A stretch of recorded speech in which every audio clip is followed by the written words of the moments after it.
I would like to call to order the April 3rd, 2018 Cabarrus County Board of Commissioners work session. Welcome, everyone. Would remind everyone to silence your mobile devices if you haven't already. And first up is the approval of the work session agenda. And you all have copies of that in front of you, along with a couple of changes. Do I hear a motion that we approve the work session agenda, including the changes on page 71? Okay, we have a motion and a second. Any discussion? All in favor, please say aye. All opposed, no. That motion passes. And we move to discussion items. And first up is from Infrastructure and Asset Management, Courthouse Recording Devices Ban. And we're happy to have Sheriff Riley and Kyle Billifer both with us. Thank you.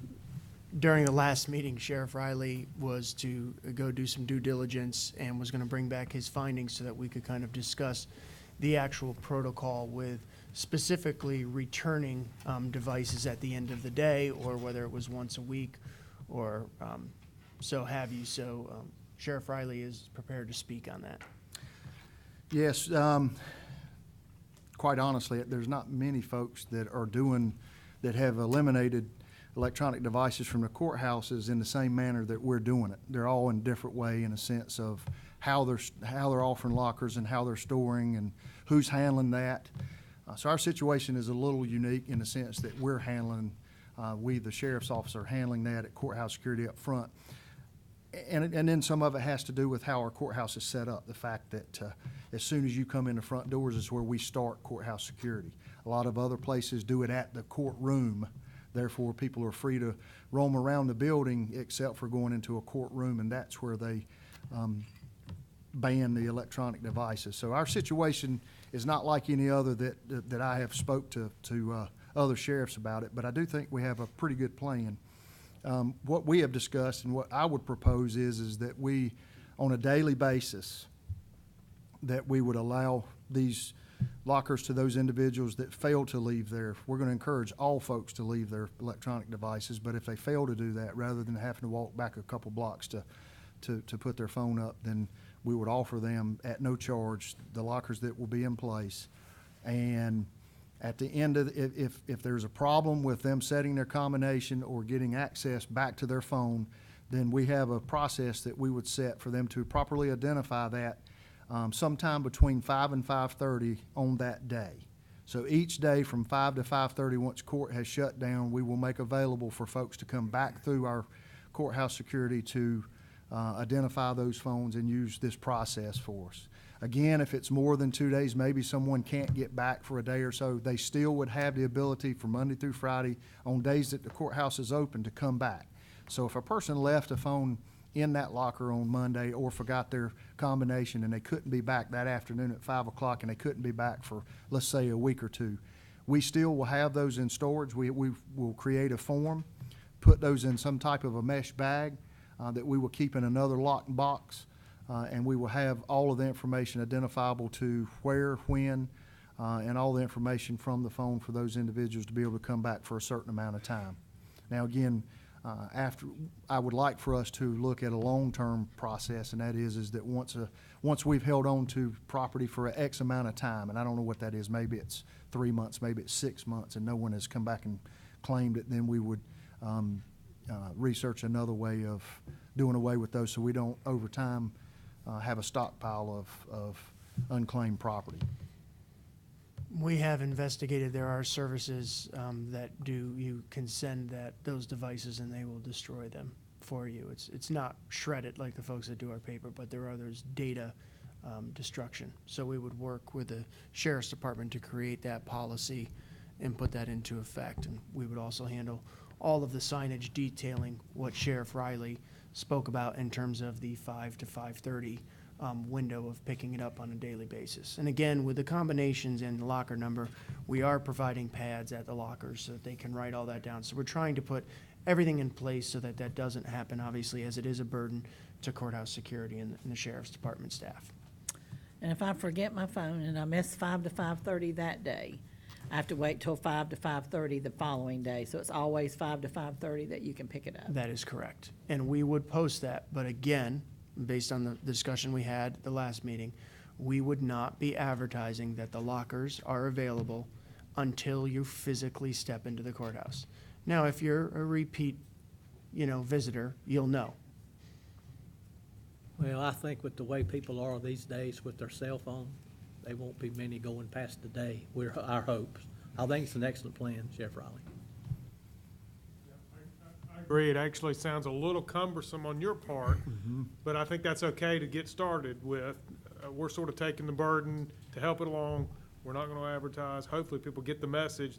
They don't bring them, and it sort of somewhat fades away, and then later on maybe it goes to 3 days a week because you just don't have that many to deal with. And I think you're exactly right. At some point in time, we'll get a system where we don't need to hold these things for more than X number of days. But I think that's a good idea and well done. So the first step from the operations side is we'll obviously start assembling all the lockers and getting things in place while working with communications and outreach and the sheriff's department on what the message is going to be that's going to be put out. And we'll loop Judge McGee into that also, so that message is approved by him in terms of what we're putting out publicly. And then we'll probably go with a go live date. And I would say that we would probably need a month to a half to get everything in place in terms of just the sheer number of signage and getting the policies approved and make sure that the county attorney reviews them. Any other questions? Sounds like you've come up with a good solution. It's very much like the lost and found at the gym theater, and there's never a week that goes by that there's not a cell phone lost, and I don't think I've ever had one that wasn't claimed. So, that should make, no. So you're tired of hearing about my pocket knife, but what if I want to put my pocket knife in that locker? Or is that supervised, or can people put whatever in there? Just curious. It will, again, let's go back to, we don't want to sell this program. These lockers are being offered as a courtesy. Right. Once they have, and I'm very appreciative of the board and Kyle for even allowing that, because I think it'll make it easier on our folks that are there once people have already gotten there with these items. Absolutely. Naturally, we don't want any kind of a weapon in the building, period. Right. So that's a no-no. Yeah. Okay, I'll try. But we normally don't detect that until you get to the magnetometer. Right. Well, I think this is a solution that helps your folks, and I think helps our citizens as well, the convenience. So thank you for your cooperation. Yes, sir. Okay, thank you very much. Okay, next item on our agenda, we are happy to have Emery Ortiz from our library for presentation of a grant application. Welcome. Thank you. Good afternoon. In February, the library system submitted a grant application through the State Library of North Carolina for a consultant, to hire a consultant for FY19. And the grant, if awarded, would be $30,905, and Cabarrus County would be responsible for matching it at $6,181. Now, we will find out in May if the actual grant is awarded, but the intention is to hopefully hire this consultant, get him in and looking at all the libraries, talking to all the communities, and creating a really good long-range strategic plan. As you know, you've heard a lot about libraries lately, and all of our communities are very excited about them, and we really want to make sure we're planning for the future in terms of growth and making the best use of our facilities as we can. Great. Questions for Emery? Sounds like a great opportunity. I hope so. I'm really got my a fingers small crossed. investment on our part for a big return. Great. Well, thank you very much. Thank you. Okay, we move now to item 3.3 from the Sheriff's Office, Animal Shelter Update, and we're happy to have Julie Viteri with us. And I hope I pronounced your name correctly. Actually, exactly Good. correct. Hi, everybody. So when I was hired on as shelter manager in October, it was clear to me that the staff was already doing great things for the animals of Cabarrus County. Our placement rate is high, mostly through transfer of animals to rescue partners, and our euthanasia rate was low. But still, the shelter was and is the county-run municipal shelter. There is a negative stigma to that label, not only locally but nationally, that many forward-thinking municipal shelters are combating and successfully overcoming. I was hired on and tasked with the goal of taking our shelter to the next level to not only be a compassionate and humane temporary home to the animals, but a real community resource for the citizens of the county. I assure you that I had the experience, the passion, and the drive to make that happen.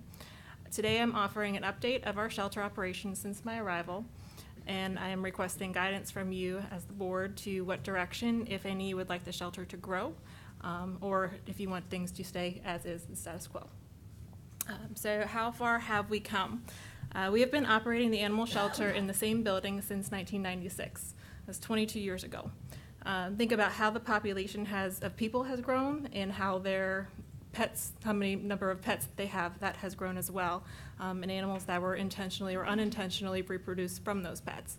Not only has the population of animals grown exponentially, but what is to be considered acceptable standards of animal care in shelters has also changed drastically. The standards have changed to require that shelters provide more care and a higher quality of care, and these standards are quantified through the Animal Welfare Act in annual inspections by the Department of Agriculture. It is also important to note that we have been operating the shelter with these increasing demands with no increase in the number of kennel spaces or housing we have available within the shelter itself. So since starting at the shelter, my main goals have been to grow certain shelter programs, to become more of a community resource to the public for pet services and education, to reverse the negative perception that the community has of their shelter, and to apply the latest standards and best practices to provide the best care possible for our animals. So some initial changes that we have done, we have begun to increase the visibility and accessibility of the shelter. We had added hours. We are now open Thursdays until 6:30, whereas we used to close at 4:30 every weekday. We're now open first Saturday of every month for 3 hours, 12 to 3. So that has given us more opportunity to get people in for adoptions when they're off work. Average person works 9 to 5, 8 to 5, so they can't get there when we're open. So that was our first step to being more accessible to the community. We have our staff-run Facebook page, which has really opened doors for us and helped create a dialogue with the community itself. Mostly I'm the one interacting. I do have some of my staff helping in there as well, but it's mostly me answering questions and responding to comments and all that. But that is an avenue for us that we can combat the negative perceptions, correct misinformation, which there is a lot out there, and answer questions. Makes us more available and visible to the community and maintain complete transparency regarding the disposition of animals. The development of shelter operational and program standard operating procedures to streamline processes and ensure consistency in procedures. We have fine-tuned cleaning processes and vaccination protocols to ensure the best health and safety of the animals. Surrender intervention. So we try to talk to people on the phone beforehand when they call to schedule their surrender appointments, provide education for alternatives, keep the animals in homes if we can avoid them coming into the shelter, whether it's providing training advice or other resources for veterinary care, things like that, to help them be able to keep their pets. Sometimes it doesn't work, but we try. We also provide education to the public on responsible pet ownership via communication during visitation to the shelter. They come in and walk through. We talk to them during the adoption process, answering questions on the phone, Facebook, and via email inquiries. And we provide resources for local veterinarians, trainers, and low-cost services.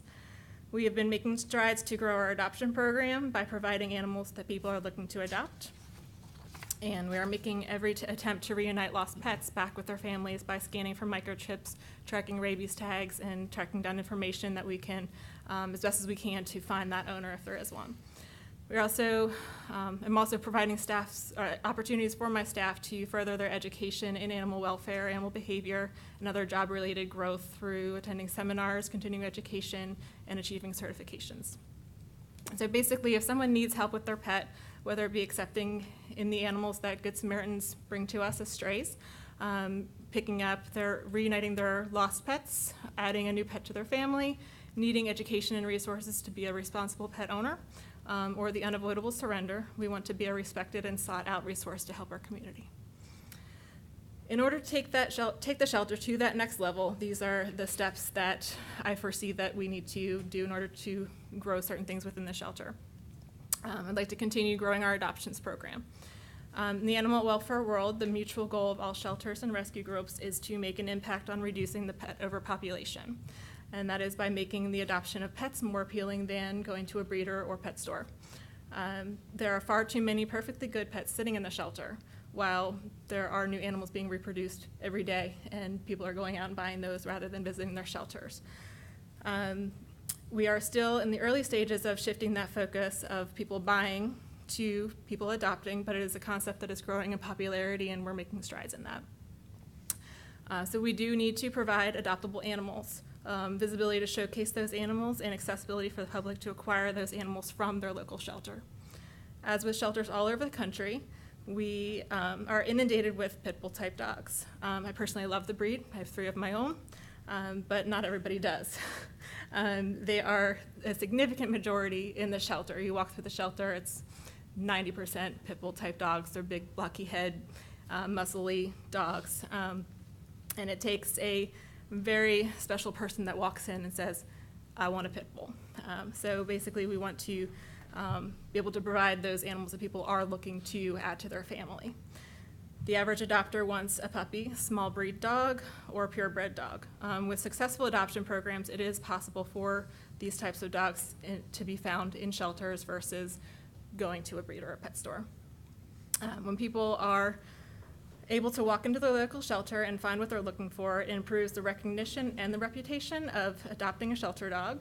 And these people referred their friends and family to come to the shelter because they found this great dog at the shelter. You should go find one too. And when people come in and they see that line of pit bulls, and all the dogs that looks the same, they turn around and walk right out. And we literally see that happen every day. And they say to us, well, all you have is pit bulls. And we're like, well, yeah, we do. And it's just hard because that's a lot of what's out there.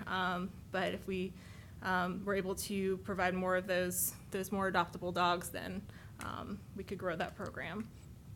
So, and also growing the adoption program also means an increase in that revenue that can be put back into helping the growth of that program as well as other programs. Another thing would be to create an enrichment program. Animals need enrichment in order to thrive. It is a regulation within the Animal Welfare Act and best practice that we provide enrichment to all animals, especially those who enter the long-term care status, which starts at 14 days, 2 weeks of care. And the average stay for any of our animals is about 2 weeks.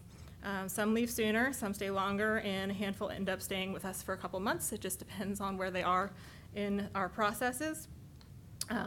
While it's not ideal, the only other alternative for a perfectly happy, healthy animal is euthanasia. My standpoint is that they can stay with us as long as they need to find a home, as long as they maintain good quality of life. And that enrichment program would be essential in maintaining that good quality of life. We hold all stray animals for 3 business days, so it doesn't count weekends. And we evaluate for replacement after that. So after that hold and evaluation, oftentimes that's 1 week's time already. So then if they're with us for another week, then we've hit that 2-week standpoint. A couple of examples. Finn is a dog that's actually been with us since Christmas Eve. He was held on a court hold for 3 months. We could not do anything with him. So we had to maintain his quality of life for that 3 months, and he is still with us, and we've been trying to place him for 1 month. And Faith is a tan and white pit bull type dog who is selective with her canine friends, and she's been available for adoption and also for rescue transfer for nearly a month. So she is entering, actually no, that's 6 weeks. She's been with us 6 weeks. So she's almost entering 2 months stay with us. And that's, typical. We have a few handful that are with us for a couple months at a time, and then we're able to get them out. But we do need to be providing that extra level of care, because that's a long time to be kind of just stuck in a box, in a cinder block kennel space with not a lot of access to other things. So that requires a program to be able to provide those toys and the the necessities. So an animal's basic needs will include access to fresh air and daylight. They need a variety of species and age-appropriate toys. They need mental stimulation and physical exercise. It's our responsibility to provide these activities to ideally all animals, but especially once we hit that long-term care mark. The enrichment makes the animals happier, which in turn makes them more adoptable and more appealing to adopters, which gets them out of the shelter faster. So if we can provide that enrichment to them, and it makes people look at them and say, oh, look at that cute little dog playing with their little ball in the corner. It's a lot cuter than a dog just sitting there and huddled up in the corner, not looking appealing. So it helps things all around and gets them out faster, which is our ultimate goal, is to get them adopted. Next program that we would be looking to grow is their volunteer program. That enrichment program can thrive with volunteers to run it, volunteers to walk, volunteers to make treats and hand out toys and basically run all that with staff oversight. We currently only have a handful of volunteers who come sporadically, so it's really hard to schedule anything with that and make anything happen. And I personally have not seen an animal shelter with that few volunteers. So we do definitely, that's a priority to grow that program, and we can make a lot of things happen. It also provides county residents with a rewarding, functional, and structured program to volunteer their time, get involved, and give back to their own community. It would also give us an opportunity to start a foster program, which would allow us more opportunity to provide care for certain types of animals off-site. That would ultimately lead to reduced euthanasia, promote adoptions, and put less strain on our rescue partners. So that program would be open to animals, maybe very young animals, infants, that we need to let them grow up a little bit, need to have round-the-clock care, or fearful, shy animals that just need a little bit of time to come out of their shell. The shelter is a very scary place. They're not going to thrive there. Mild behavior concerns or medical concerns, we can just put them in a home for a couple weeks, get them healed up, and then they can go up for adoption, and then we can get them out that way. And those animals, that their only other alternative would be to offer to rescue partners. If rescue partners don't want them, then unfortunately the alternative is euthanasia. So that's another way that we would want to help reduce our euthanasia rate. All animals in that program would be evaluated prior to going into to make sure we were obviously placing safe animals in those homes. The next program we would want to add is a medical program. We want to provide best practice medical care for all animals under the shelter's care, which includes a full medical exam prior to placement decisions, identifying if they're heartworm positive, or maybe they have hip dysplasia or something else that a veterinarian can identify that they might not be an adoption candidate. We might not want to put that out to the public for thousands of dollars of treatment. We would want that dog to go to a rescue partner who could fund that treatment and get that taken care of prior to being available for adoption. Spay and neuter prior to adoption, and that is really best practice. Right now we are offering that on a voucher system, which is scheduled post-adoption with the Cabarrus Spay and Neuter Clinic, and we are having a little bit of trouble following up with that recently, but preferably we would want that done on site ahead of time so we don't have to worry about unaltered animals going out there. It would give us the ability to treat heartworm disease pre or post adoption.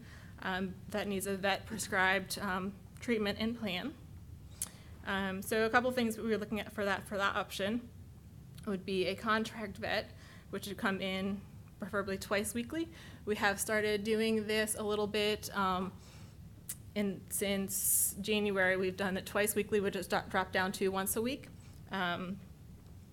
And they come in twice a week and just give us basic exams, do rounds, look at everybody in the building. Thank you. Look at everybody in the building and make sure that we are providing the care that we need to. And we are still sending animals to the Cabarrus Animal Hospital for emergencies. So if anything pops up between those visits, we still need to obviously send them off for care. Twice weekly visits can avoid more transports to the clinic. If something pops up on a Thursday afternoon and it's not urgent, we can wait till that Wednesday morning or Friday morning visit. And this likely, with once weekly visits, it would likely not impact the animals needing to go to the clinic. We would still need to send them because we wouldn't be able to wait a whole week. The The negatives of the vets, right now we have different vets coming in each time. We are seeing inconsistencies in the treatment plans, the diagnoses, and general vetting. They also are not, they're general practice veterinarians, they're not shelter vets, so they don't quite understand sheltering and the diagnosis we need to see and the documentation that we need for our adopters or our rescue partners. The other option would be a part-time staffed vet. In this, I do need to do a little more research on the salary for this, but for the preliminary research I've done, I've seen an average of a salary range of $20 to $45 an hour, and we'd be looking at 20 hours a week. And for that would be costs at an average of $30 an hour, would be $31,000 a year. And that would be, give us 5 days a week, 4 hours a day versus 4 hours a week or 2 hours a week. Wellness visits, rounds are once and only, or once and done vet. We have one person to be able to do our diagnosis and on call, and if we have issues, emergencies, our last minute calls, things like that, we wouldn't have to utilize the Cabarrus Animal Hospital anymore. We could just do it that way. And that would include also exams and surgeries, the spay neuters, anything mild that we would need to have done there. The pros of that, again, is one vet. We would require shelter vet experience for that position, so they would have an understanding of what the shelter environment looks like. And the other part of that program is providing low-cost services for the public. We would provide quarterly events for rabies vaccines and microchipping, and we could also, we are doing this now, we're offering microchipping to owners upon reclamation of animals, which I talked about last time. Finally, yes, the last part of it is that we do want to maintain good relationships and create new relationships with our local rescue community. It is a standard in communities to create partnerships and work together to save lives. We would propose to have fee-waived rescue pools. Right now, we do charge our rescue partners basically our vetting costs of what we've put into the animal for them to basically reimburse us for those costs. But if the only other alternative for those animals is potentially euthanasia, why would we ask somebody to pay to take these animals off our hands when we have nothing else that we can do with them? This would really help us move them through our system quicker. That is a barrier as well, that they have to find those funds to take the animals off our hands and provide a good home for them. So it would help them be able to take them sooner rather than them sitting. It would reduce the length of stay and those related costs. Again, they're in the shelter longer, they're getting sick, they're getting possibly injured or what have you. Any medical costs associated with that, food, manpower, and stress on staff. So the idea of that as well, again, to reduce the amount of euthanasia that we are doing. So that about sums it up, I do believe. So again, these are my thoughts and ideas on how to continue to grow that shelter and become a progressive shelter and really grow the programs and become a community resource, make sure that we are offering the animals in our care the best care possible. So we're looking for guidance from you all to know which direction that you would like me to take the shelter in. I'd like to add that, again, shelter operations, separate from animal control, came back under me in the sheriff's office in February of 2017, in which things were in good shape then. Julie has just been here several months now, and she's been able to provide a new shot in the arm, so to speak, and brings with her a wealth of experience. So the purpose for this was really twofold, was to give you an update as to how things have revolved since last February. And then the second part of it is that we continue to talk with county staff about where things are at and where things are planning to go. As we do that, we constantly get questions about, well, we're not real sure how much of that we want to do, how much we don't want to do. Julie's got a wealth of experience and background and a wealth of a networking opportunity out there, and she's ready to take this to the next level. But it has to be the philosophy of the county commissioners and county staff to support that. We understand that, and we've talked about that internally, and that's why she's here today to say, you know, here's where we're at, here's what are some opportunities for the future. Give us some guidance, provide us with some type of a direction that you want to see the shelter. Yeah, I think I'll add to that. I think the sheriff and Julie both did an excellent job explaining what's going on, and Julie has taken the level of the shelter already to the next level. And she's got great ideas.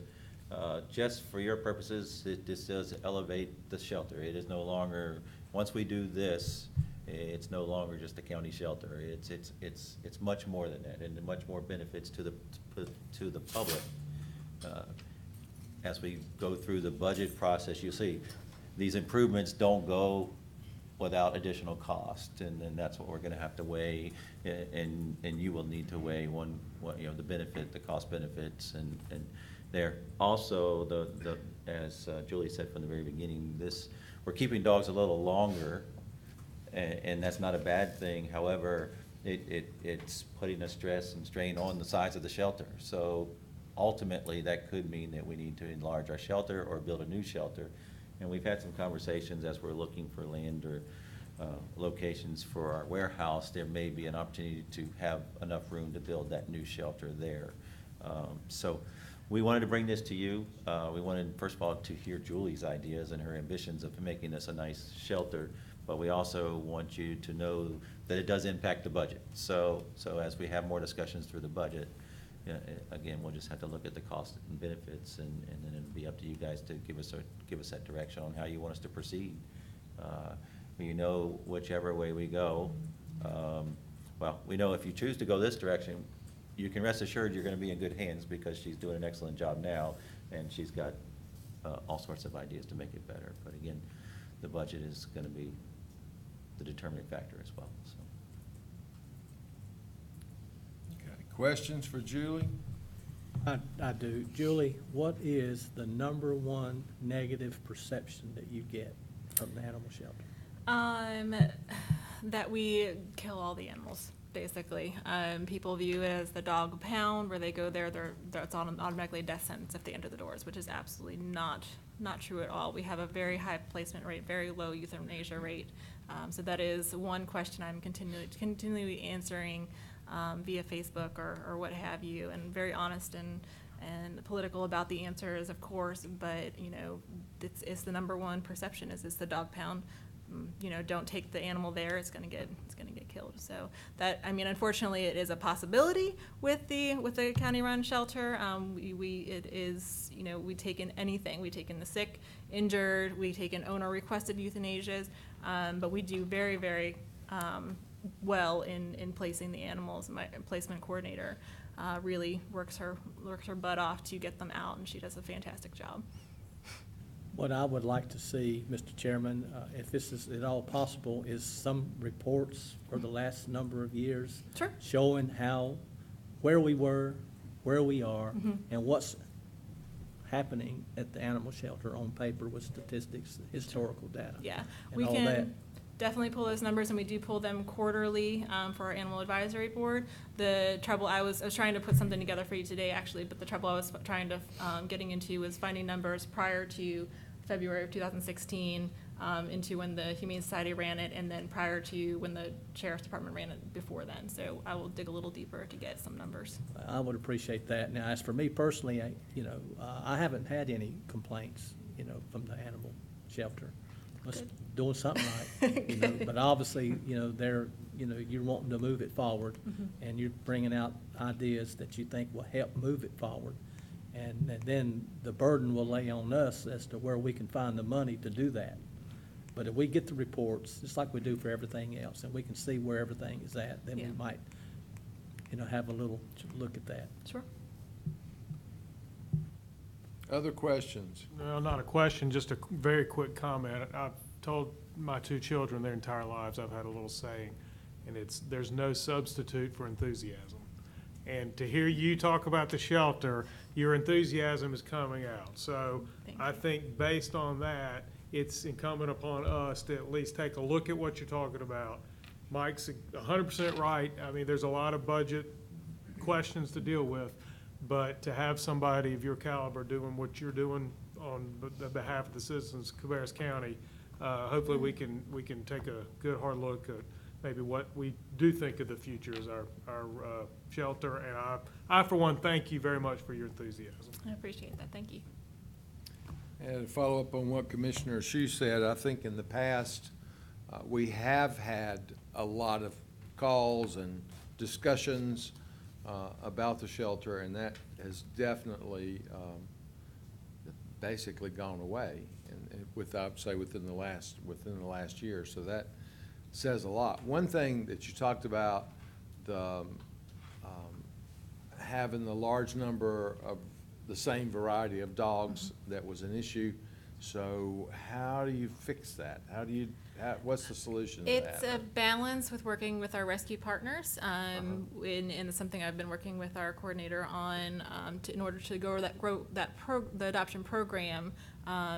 Previously, the rescue partners would say, I want this dog, and they would take all the small breeds, the puppies, the young ones, the purebreds, all the highly adoptables. They would want them for their programs. So that, and I'm saying, let's take a couple of those highly adoptables. Let's Right. try to adopt them out ourselves. And ultimately, that saves, and to me, that saves 2 lives. That saves the one that we could adopt out and gives the rescue groups space to take in, whether it be someone else from our shelter or from another shelter. Right. It gives them the space to take in that extra dog. Yeah, that makes sense. Thank you. Okay, we appreciate you being here today. Thank you very much. Thank you. Okay, we move now to discussion items for action at our April the 16th meeting. And first up, item 4.1, Mount Pleasant Middle School sale offer review. And we're happy to have Kyle and Jonathan to talk with us. Good evening. Since our last time in front of you about this item, we have received yet another upset bid. The bid came in just yesterday, just before the deadline, and it was from Piedmont Hardwood Lumber Company, and it did meet the requirements set forth in the upset bid advertisement. In terms of the money that was required, that was $535,000, $550.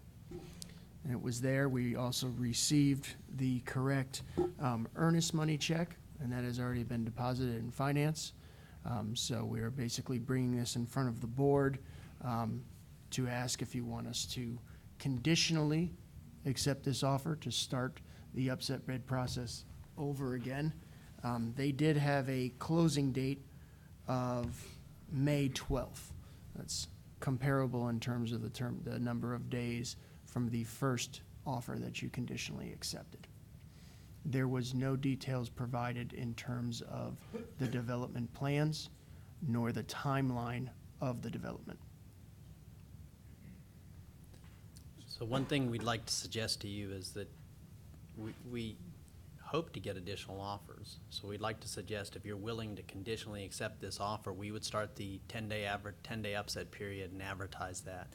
But if we receive another offer during that period prior to your next meeting, we'd like to have the authority to then, assuming again that meets the conditions, that to have the authority then to accept that offer and re-advertise and keep doing that until we actually have a 10-day period where we do not have another offer, and then we would bring that back to you as the final one for your consideration. And again, the conditions set forth are just that financial amount, meaning it has to be a certain percentage of the previous bid. So it doesn't deal with the definition of what the development is or what the timeline of the development is. Those aren't any of the conditions that the board set. What is that percentage? Do you know?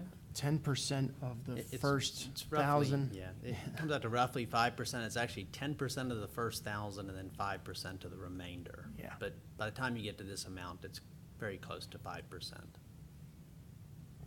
It's turning out to, right now in the current range, it ranges between $26,000 and $28,000 every time.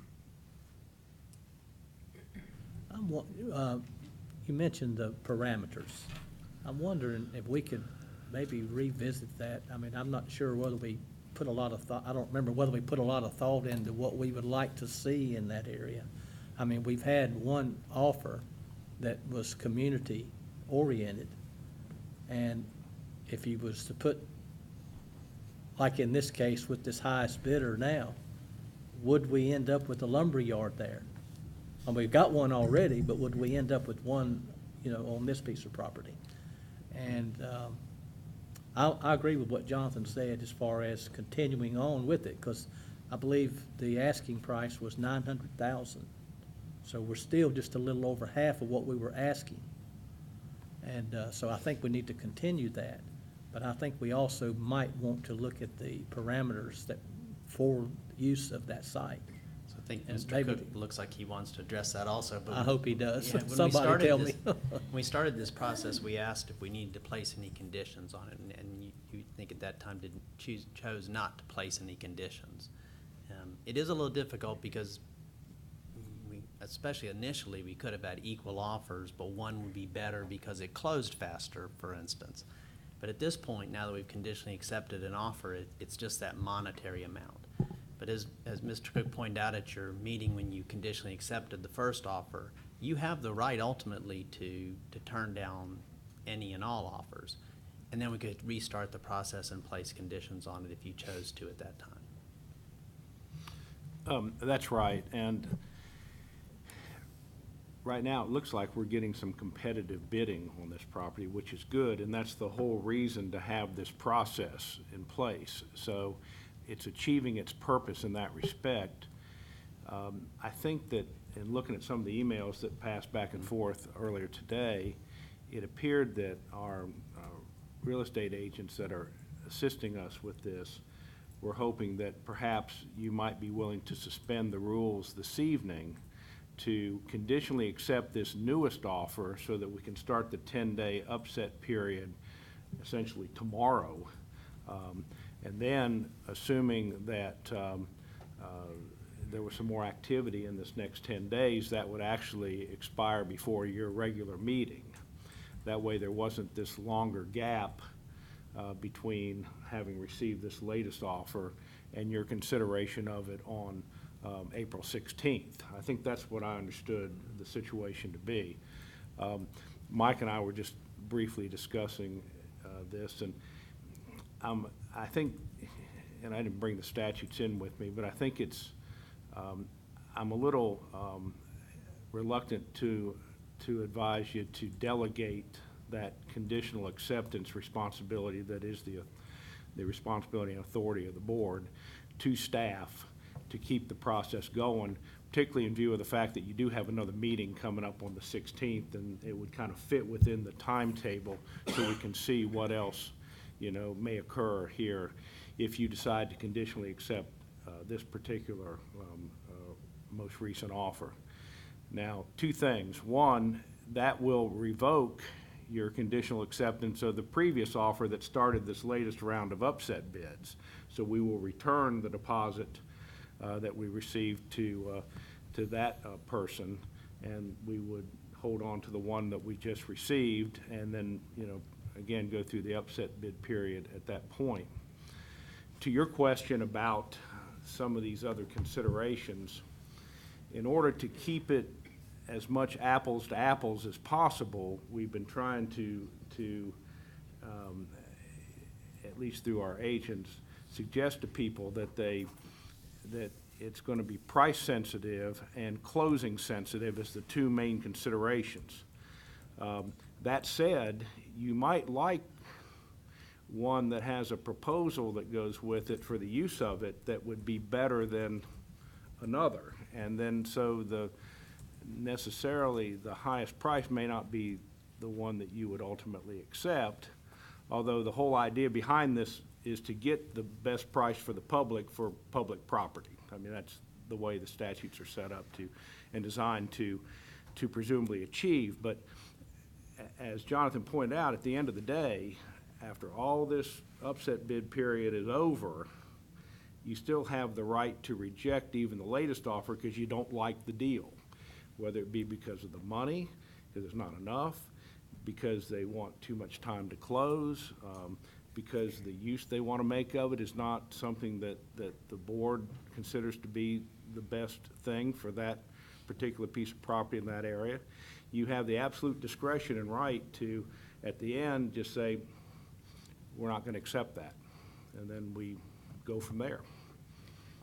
So do you go back to the realtors and ask them to find out the use for it? If you're curious, or that has something to do with your decision? Well, I think that's an appropriate question to ask, yes. I think some people who, bid on property really don't want to disclose that, or maybe even don't know.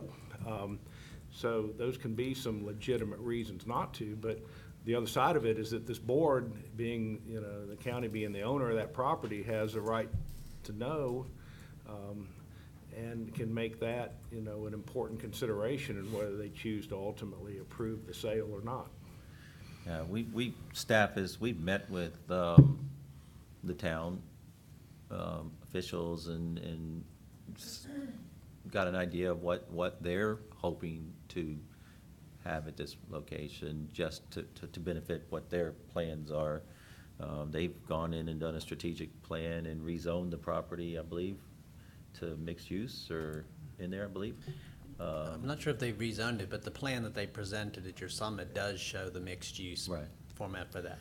Yeah, so, yeah, in the end, we want to make sure that whatever it is, it's something positive for the town, I think. And also, we don't want an empty building sitting there decaying for the next 5 years before whoever this low bidder is decides what they're gonna do with it. So, yeah, I think we do need somehow, and whatever you think is the legal way to ask for that, I think we need to ask, what are you doing? Because I don't think we want. And I wanted to clarify that, my statement too, also, when I said just another lumber mill. Well, Oh, no.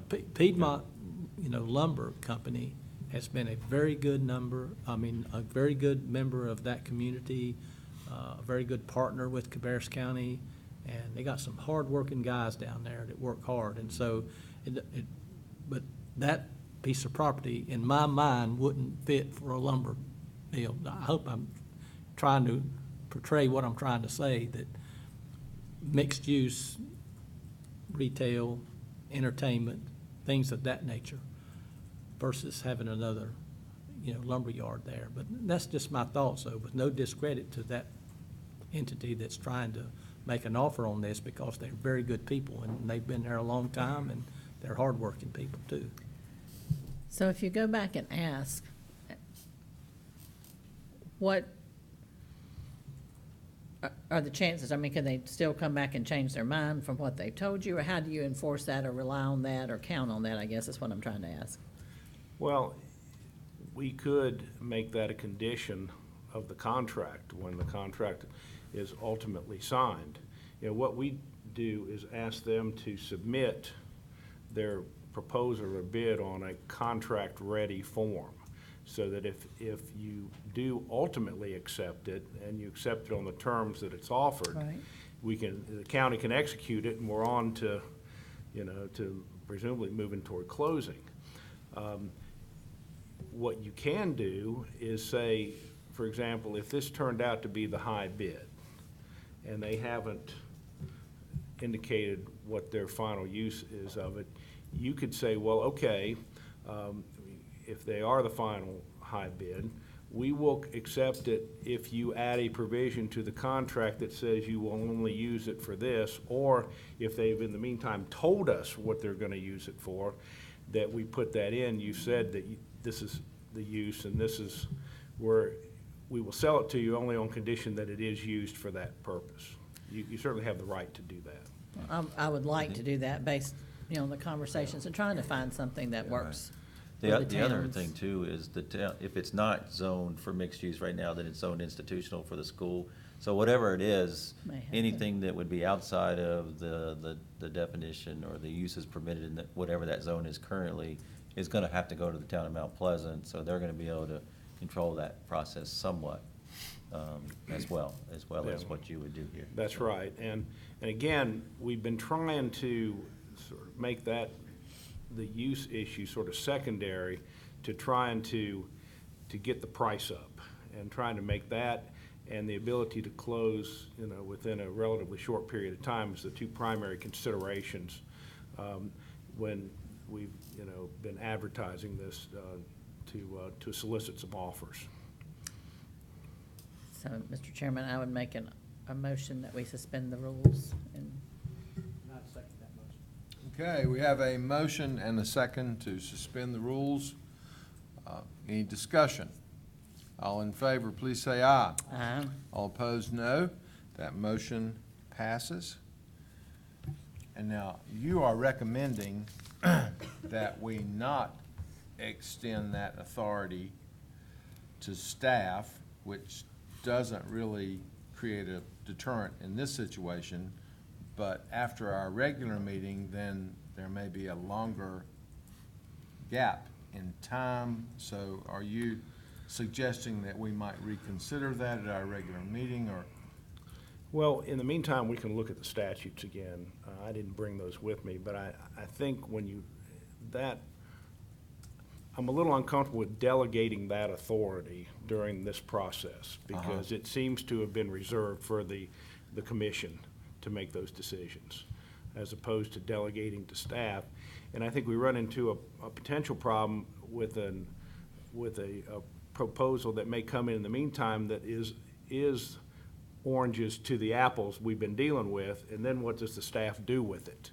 Say if it comes in where they offer a little bit less money, but they have a use that may be more attractive than the former one, what do we do with that? Probably they can't do anything with it, because it would not meet the threshold for the money that a new upset bid has to meet. But if it meets that, and say it's has a long period to close. We did have one proposal early on that they wanted essentially almost a year. And that, of course, wasn't really within the parameters of what we were looking for. So it just seems that, and particularly for right now, till we get to the 16th, if you want to conditionally accept this latest one and start the upset period again, we can look at this a little closer and then, figure out what to do at your regular meeting. Okay. Just plan to revisit it then. I mean, I think there's some value in allowing the process to continue to flow and not have these big waiting periods in between. So at this time, would somebody be prepared to make a motion that we conditionally accept the offer presented to us today? Mr. Chairman, I would make that motion that we accept conditionally the latest offer for the purchase of the Mount Pleasant Middle School, the old Mount Pleasant Middle School. Correct, that's an We don't important want to point. sell the new one. And I don't have a copy of it in front of me, but if you don't mind reading in the name of the Yes. person who made the. Sure. It's And the Piedmont, amount, please. yes, Piedmont Hardwood Lumber Company Incorporated, for a total of $550,000. Okay, we have a motion and a second. Is there any additional discussion? I guess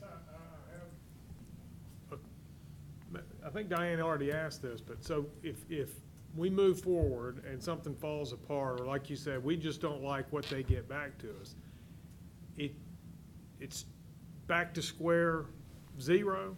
I mean, and the whoever was upset the last time, they may or may not come back to the table. They certainly may decide, well, that was too much, but they could come back with a different number, and it could be lower than what they had done the first time around, right? It's a hard restart, is I think what you're asking. Yes. Yes, you're Yes. back to Okay. square zero. So there's some risk on our side, but the upside is we're entertaining more money for the property than we did previously. Okay, I just wanted to make sure I was following you there, and I thought that was the case. But then you said we could also look at either offer or any offer regardless at that time. And then we also talked about having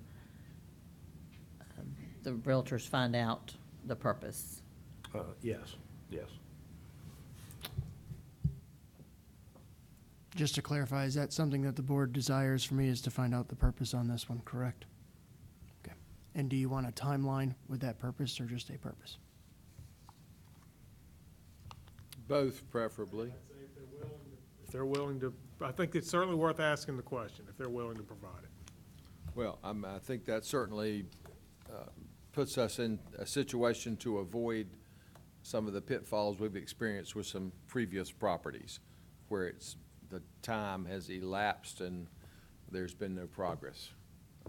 So if we Yes, have sir. that idea. It'll be done. Okay, we have a motion and a second. Is there any other discussion or questions? Okay, hearing none, all in favor, please say aye. All opposed, no. That motion passes. Thank you very much. Okay, we move now to acceptance of construction bid for a new Southwest Area Elementary School. And Susan Fearington, along with our Cabarrus County Schools folks, Tim Louder and Brian Cohn. Welcome. As part of our debt process, we move forward towards our May closing. We have to accept the construction bids for our elementary school. So this evening, we have a gentlemen from our Cabarrus County School Board, actually Cabarrus County Schools, with us. And the construction bids were received last Friday. Of course, the school board has not had a chance to go through them. I'm sure Tim will fill us in on the findings and what their board plans to do. And as we, again, reminder that we will be going for LGC approval on May 1st. I did turn in the application today, so that was a requirement that is there a month before, so they meet the first Tuesday of May. So I'll turn it over to Tim. Well, as Susan said, we did take our bids this past Thursday, and they were, let's just say they were high. Ooh, geez, sorry. Let me get it, have enough to go that way. Dang, I did it twice. Okay, slap the microphone, anyway. As you can see, our budget originally for the, and I do have another breakdown for you as well, kind of gives you a cost comparison, so as we get into it and talk about it, you can kind of see where the, I'm trying to miss that microphone this time. The estimated budget for the project was $25 million. As you can see, we had no bids at 25, or actually almost all bids were as close to about 17% high. Bids were very tight, which means everybody saw it. So we've done a preliminary analysis to try to determine why the bids came in the way they were.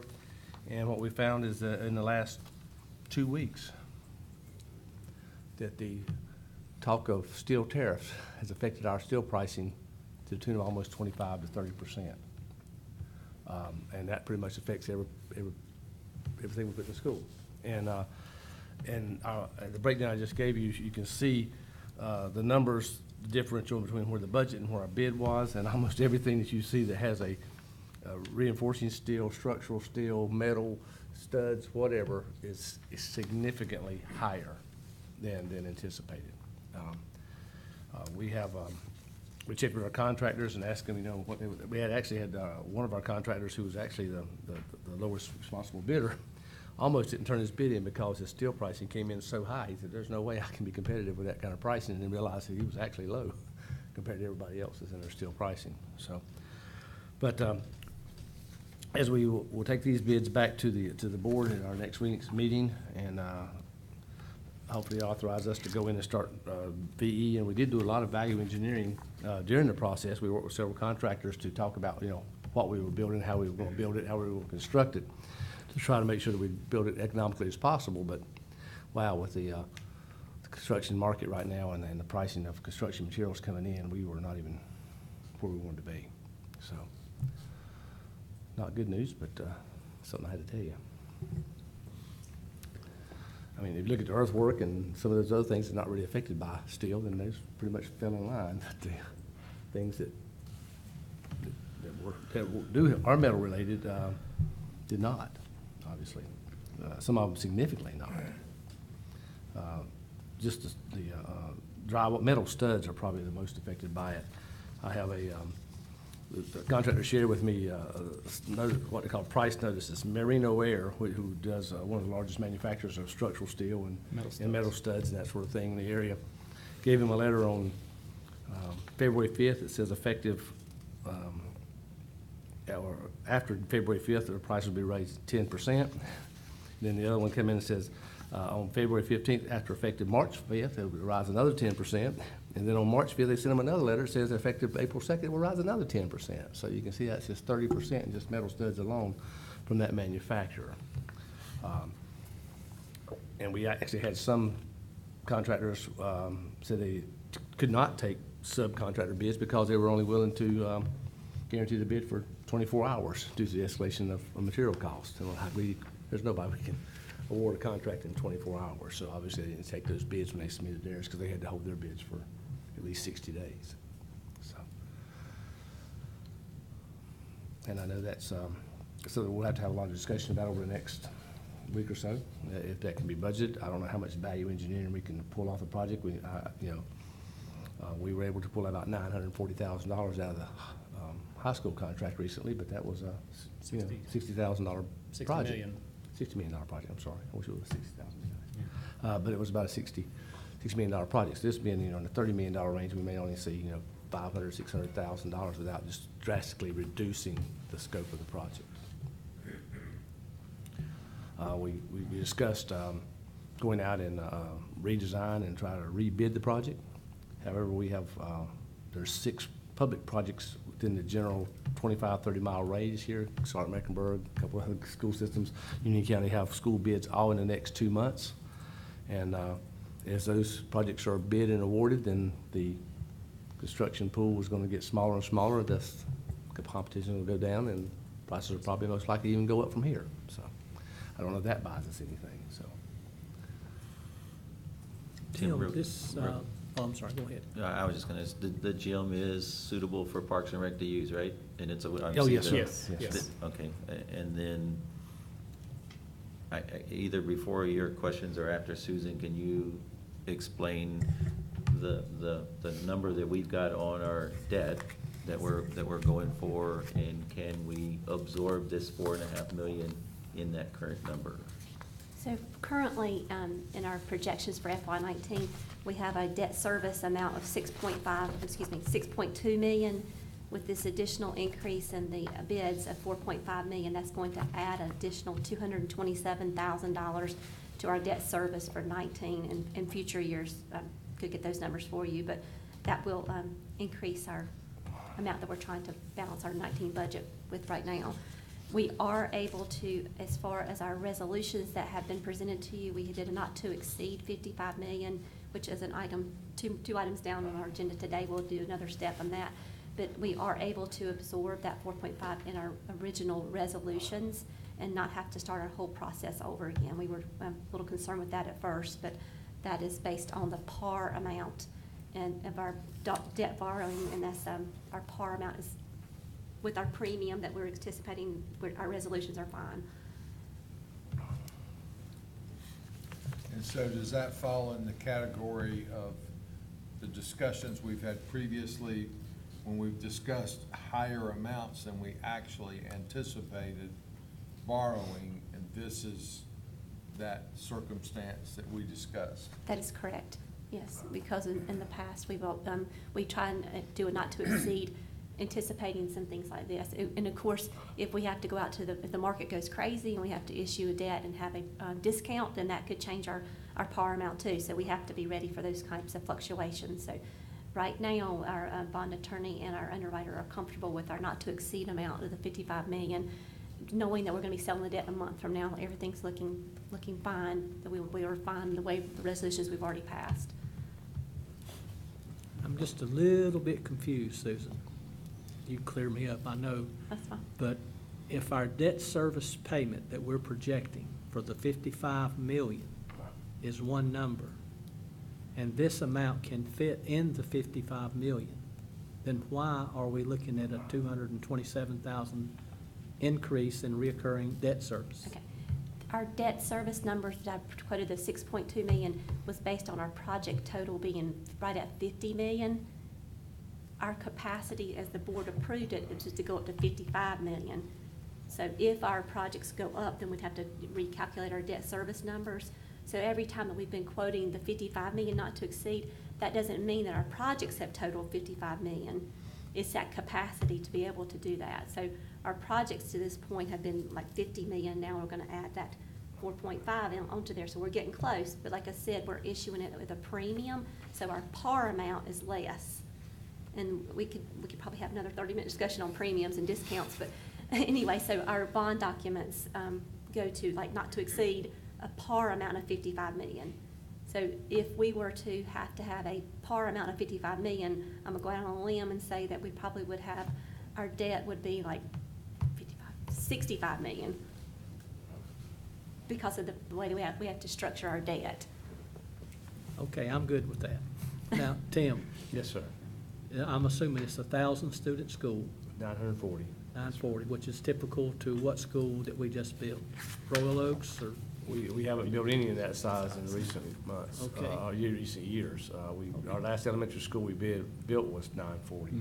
But that's been quite a while since we built the last elementary school. All right, and price-wise, are we up 10%, 20%? We're up well over 10% on unit price per square foot. Yes, sir. Okay, and my last question is, when is the projected opening date? It's projected 2019. However, if we cannot work out our resolution and get this thing awarded, that may be in jeopardy. We already have a very, very tight construction schedule as we speak.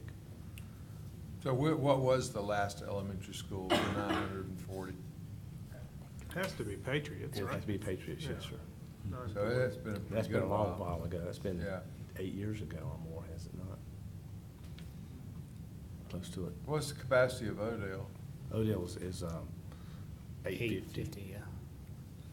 I guess Odell, I'm sorry, Odell probably would have been our last one, but it was bid, again, that was one of those piecemeal things where it was financed half and built half, and it came in at about $20 million.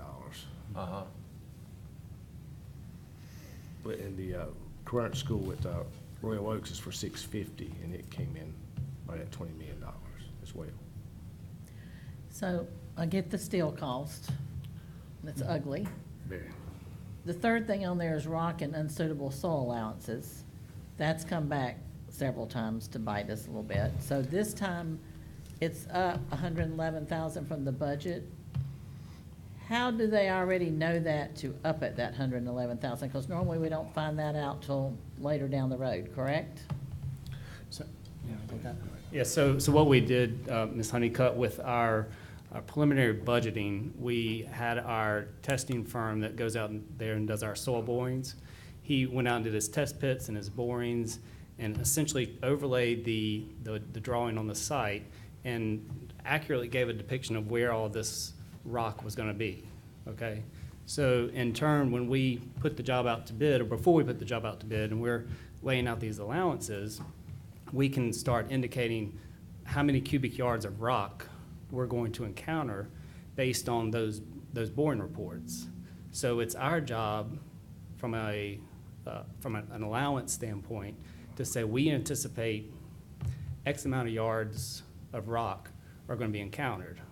And so what we've done, so that we don't run into the issue we had at the high school, is we've tried to capture a considerable amount more rock on this job because we know it's there and it's going to be a part of the scope.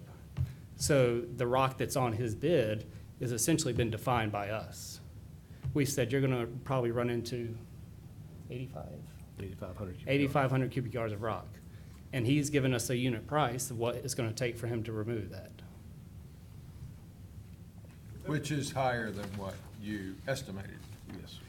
We went back out after the Yeah. original budget to make sure and The clarified per more. cubic, yeah. Yeah, we had several meetings back and forth with our design consultants, the civil engineers, and making sure that we tried, it's still a guessing game. I mean, you could dig a hole right beside a mound of rock that you didn't dig a test pit at, and it's still rock, but, we can only do so much.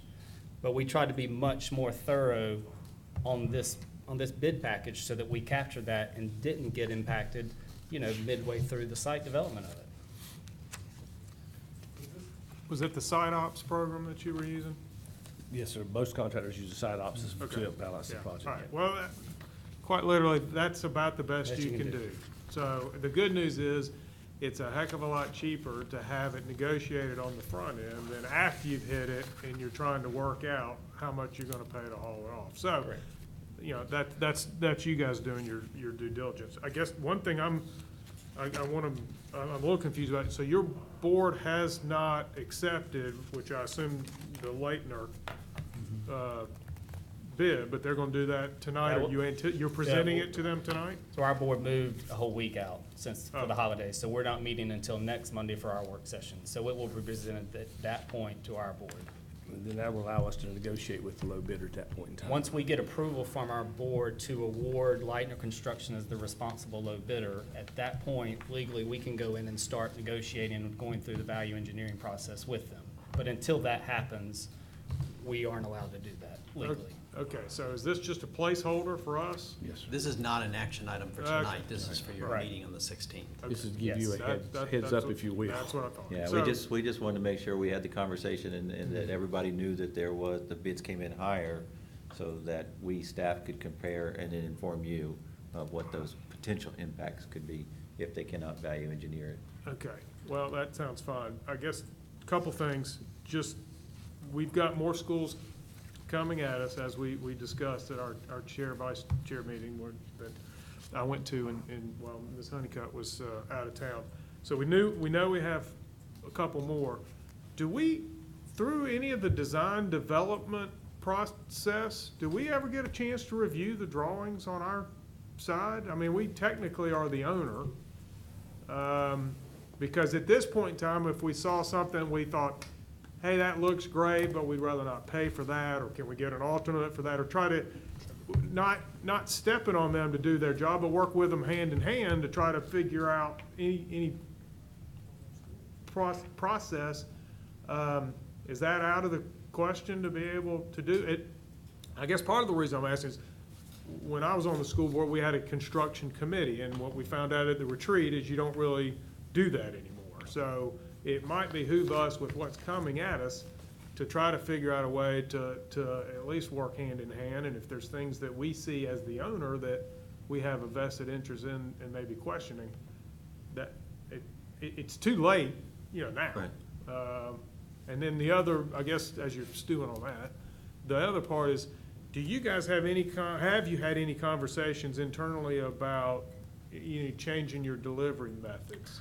Yes, we have. Yes, we have. Yeah. Obviously, going to a design build or a construction management at risk situation where you can set a, max budget and make everything designed to that point. Now, of course, that does limit you in your ability to maybe hit all your check boxes for your educational needs, but it allows you at least to come in and make sure your budget is going to be tighter, because you can negotiate within the process rather than after the fact, which is a little bit I more. guess that's why I was asking, because it's my understanding that there's more and more schools that are going that route, and I just didn't know if you guys had that You conversation. can control a lot more at a CM at risk type delivery method. And we just, we had a design build for the small PLC, and it went very well.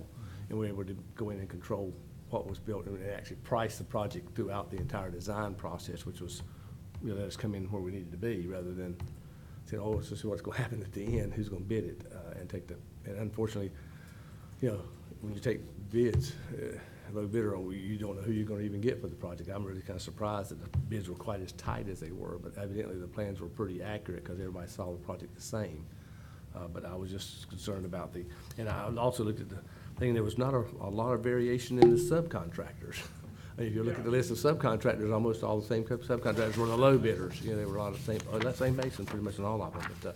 But I think that's what you see is, you see a very limited amount of subs offering up pricing because they have more work than they can do. And that's another problem, because the labor force is really, really struggling right now to keep up with it. Every contractor said I could use 20% more labor force on every project I have, and I just don't have it. And I think it's worth noting on the budget comparison, the Hickory Ridge Road improvements, that's the fourth item down on that list. That is an allowance that Tim and myself and our civil engineers have arrived at, because we're still working through approvals on that road design with the town of Harrisburg, with Kimley Horn, who did the TIA. There's talks of various types of improvements that may have to take place, so we don't have a design. So we've captured that just in an allowance on the contract. And so, again, that money, though, gets reimbursed to the county 100%, any work that's required by NCDOT. That's on the back end, so you still have to award it up front to receive, reimbursement on the back. We just had a meeting about that today, and they offered up a couple of improvements that may or may not help us in that budget. I've not used a roundabout at the entrance of the school, so I'm still a little squirrely on that one yet, so we'll have to come back to me and prove that's gonna be a better alternative than turn lanes and that sort of thing, so we'll see. Tim, another question, as we've been talking about this, with the class size reduction act still not pinned down?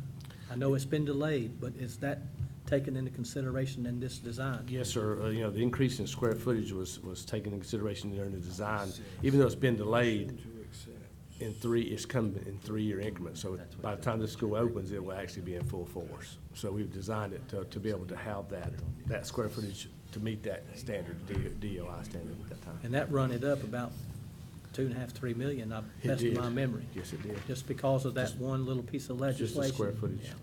Got the number of classrooms you have to have for the same number of kids. You end up basically adding 2 classrooms per grade level for kindergarten, 2nd, and 3rd grade. First grade really didn't get affected too much by it, but I don't know why they kind of skip a gap in there on the 1st grade level. I guess they figured if they made it through kindergarten, they could make it through 1st, but then the 2nd and 3rd, they kind of trim them back down again as far as how many kids per classroom. You mentioned very clearly the impact that the steel cost had on this. I'm looking at one item on here, the reinforcing steel, and it is exactly triple what you had budgeted. What, overall on this project, what would you say the additional dollars attributed to that increase in steel prices would be? Just ballpark, I won't hold you to it. You're talking about as overage, the As a 4.5 whole- million over? As a whole, I'd say on the 4.5 million over, you're looking at probably 3.5 million of it being attributed to the actual Steel materials related. prices. The other was just labor force and Uh-huh. just pricing from the Right. contractors. The steel studs, I mean, you look at the drywall, that's a huge difference. Okay, and it's attributed 100% to steel stud pricing. yeah, I mean, the school itself is structural steel and metal studs. Because of And that. we get rid of load-bearing masonry because it's timely, it's costly. And so the entire structure of this school essentially is structural steel and metal studs. So with the increased price on the steel, is it time to rethink the expense of load-bearing masonry? Or, We've had that discussion as well. I mean, obviously, that's a different design, Right. the way you do design. But then again, masonry at one time had gotten to the point where it was so high that we had to kind of drop back to what was at that point in time a more economical method of delivery, which is structural steel and masonry and sheetrock. Whereas, if the steel continues to be here, masonry may end up coming back to the Right. forefront as being the lower cost alternative, even though both are relatively expensive. certainly not an option on this project, No, sir. because that would mean a complete restart from scratch. Yes. I think these are questions that people Oh, absolutely. watching this on TV ask a lot of times. I mean, historically, we built all structural masonry schools because they're more durable, they last longer, they don't have a lot of issues that you have with, sheetrock walls, and people really, vandalism, that sort of thing. And it got just to the point where it's just too expensive. So we started moving away from that to allow us a more cheaper alternative to provide per square foot. And obviously, the steel industry has kind of jacked that up to where it's not really that much Right. more economical anymore. So, maybe you need to move back toward that masonry situation. Yeah, and sometimes I think if we don't talk about it, the perception from the public is, well, when I was in school, they were concrete block walls, and now they want to have these prettier walls of sheetrock, so they're spending more money, but that's not the case at all. No, I'd It's rather because have- that became less expensive. Yes, and absolutely. I mean, granted, it might be prettier, but it definitely is not more durable. Right, I'm sure it's not, Obviously, yeah. and that's why we don't have many sheetrock walls in high schools and middle schools, because they have a tendency to be a little more destructive sometimes. So Right. we try to make sure that they have those walls, more protected. Elementary schools, not as much of an issue, obviously, because they're smaller kids. But Right. we are adding tile to the walls for sanitary and cleanliness reasons, not having to repaint the schools, because kids love to walk around and drag their hands on the wall and that sort of thing, which they do quite frequently.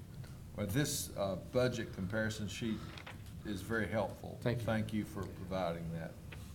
Other questions?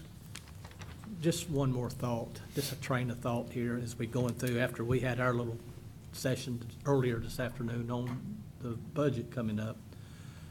Would it be appropriate to set a budget for this school that coincides with what we already have budgeted? And just let the school board decide how, similar to what Blake was saying, let the school board decide what they can fit into this parameter to not increase the debt service of the county.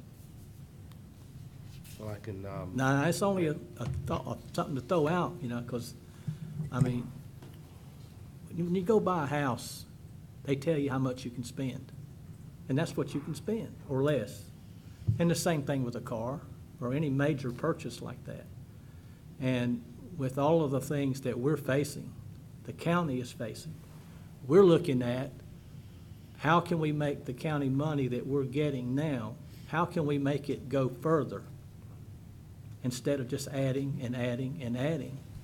Because if ever entity that we provide funds for run us $227,000 more per year, then we'd be looking at a 6, 8, 10 cent tax increase just to cover those increases in recurring costs. And as for me, as I served on the school board, too, just like Blake and Liz as well, that I think that we need to give strong consideration into budgeting what the county can afford to spend. You may not like that, but that's just my feeling. We budget what we can spend. If we can't budget it, then something has to go. Just the same decisions that we have to make as commissioners. If we see that we can't do this, then we have to make tough choices sometimes.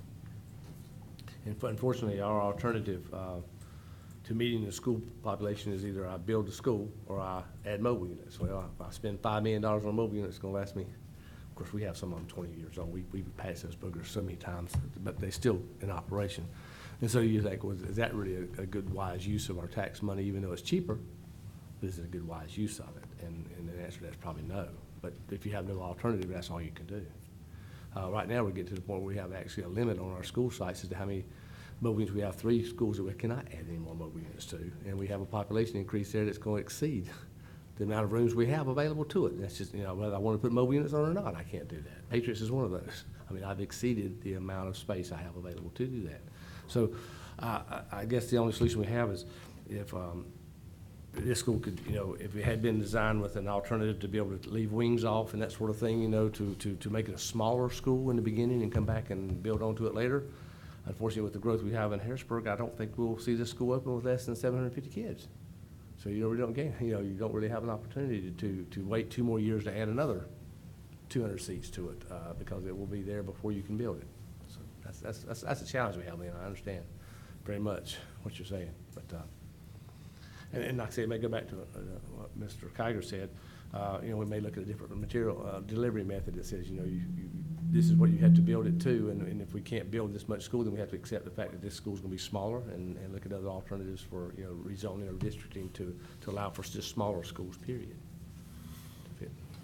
Yeah, I think the other option too, Commissioner Shu, is if it's the individual school, but also how often are we building? The schedule, if we're putting 3 schools in 1 year or 2 years, or if we know we gotta build 5, we do them as we know the money's available. We don't try to do 3 and 2. We do 2, 2 and 1, or 1, 1, 1, 1, 1.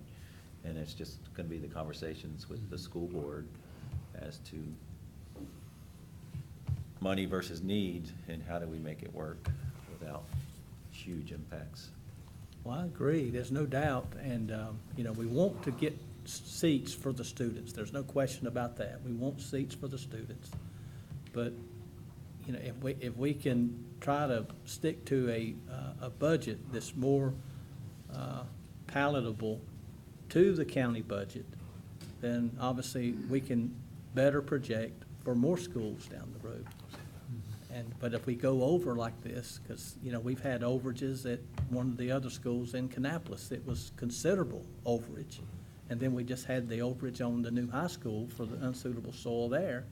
And see, all of this just keeps adding up, and I'm not trying to kick a dead horse, don't get me wrong. This is taxpayer money that we're looking at. It's just not like, we're gonna spend $30 million, you know, just because the school needs it. The school system needs it. I mean, we're gonna try to do what we can, because we know, I promise you, because the growth tells us every day.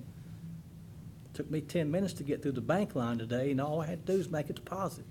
So, I mean, I know that the traffic is there, the people is there, all that stuff is common knowledge. But we still need to go back to the basics, so when it comes to taxpayer money, and work within a specified budget that meets the county's needs. Okay, any other questions or comments? Mr. Morris? Yes, ma'am. Since the agenda item was due before the bids were accepted, if the board so chooses to accept the bids on April 16th, I will need to prepare a new budget amendment and project ordinance to be included in with this. Right now, it says no budget amendment required, because we already had our budget established, but I will need to prepare one, if that's the wishes of the board on that day. So we'll need to change the motion.